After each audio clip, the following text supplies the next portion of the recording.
Untuk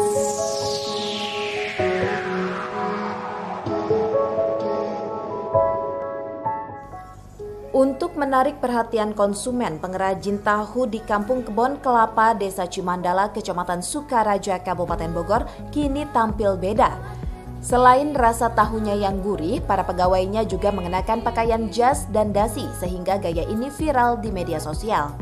Produksi tahu Enjoy yang sebelumnya sempat ramai diperbincangkan di televisi dan viral di media sosial, namun karena di masa pandemi sekarang para pengrajin tahu ini nyaris gulung tikar lantaran harga bahan baku kacang kedelai di pasaran saat ini melambung tinggi. Hikam, salah seorang pengusaha tahu, mengaku produksi tahu Enjoy yang sudah 2 bulan ditekuninya telah memiliki gaya dan ciri khas tersendiri. Para pegawainya diwajibkan mengenakan pakaian jas dan dasi layaknya pegawai kantoran. Penampilan ini untuk menarik perhatian konsumen.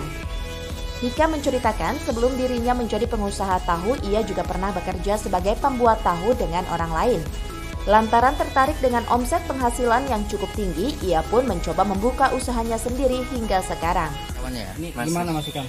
Ya, alhamdulillah ini jadi ciri khas saya, pakai jas dan dasi, dan sudah 2 bulan sekarang saya terapkan ke karyawan untuk memakai jas dan dasi. Jadi biar tampil beda, ya biar punya ciri khas dan untuk mendobrak pasar. Jadi biar punya pembeda gitu. Sebelum wabah virus corona melanda, produksi tahu yang ia buat seharinya bisa mencapai 1 kuintal. Namun dampak COVID-19, produksi tahu semakin berkurang karena harga bahan baku yang mahal. Produksi tahu yang sudah dikemas dijual dengan harga Rp5.000 per bungkusnya. Hikam menjualnya dengan cara berkeliling kampung dan telah dipasarkan hingga ke wilayah Jakarta dan Bogor.